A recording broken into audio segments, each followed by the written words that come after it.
নমস্কার বন্ধুরা, পারমিতার ব্লগে আপনাদের সকলকে স্বাগত। আজকে চলে এসেছি চিতল মাছের ঝাল দেখাবো বলে। তা চিতল মাছ অনেক দিন পরই বাড়িতে আনা হয়েছিল।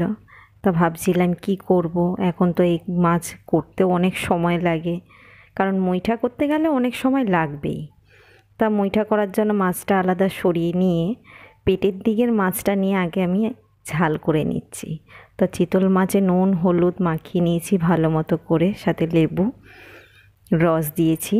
আর মিক্সারেতে ধনেপাতা পেঁয়াজ কাঁচা লঙ্কা ভালো করে পেস্ট করে নিয়েছি, আদা রসুন তার সাথে দিয়ে ভালো করে পেস্ট করে নিয়েছি। এবার তেলেতে মাছগুলো ভালো করে ভেজে নিচ্ছি। মাছ ভাজা হয়ে গেলে সেই তেলেতে গোটা গরম মশলা জিরে তেজপাতা দিয়ে আর মিক্সারের মশলাটা সম্পূর্ণ দিয়ে ভালো করে নেড়ে চেড়ে নেব। তাতে আদা রসুন বাটা, একটু নুন হলুদ লঙ্কার গুঁড়ো, সামান্য চিনি, জিরে গুঁড়ো, ধনে গুঁড়ো দিয়ে ভালো করে একটু মশলাটা ভেজে নিয়ে তাতে টমেটো পেস্ট দিয়ে তাতে লঙ্কার গুঁড়ো দেবো, কাশ্মীরি লঙ্কার গুঁড়ো দিয়ে আর সামান্য জল দিয়ে একটু মশলাটা ভালো করে কষিয়ে নেব। কষানো হয়ে গেলে তাতে জল দিয়ে পরিমাণ মতো, আর একটু ফুটে উঠলেই মাছগুলো দিয়ে দেবো। তারপর ধনেপাতা দিয়ে পরিবেশন।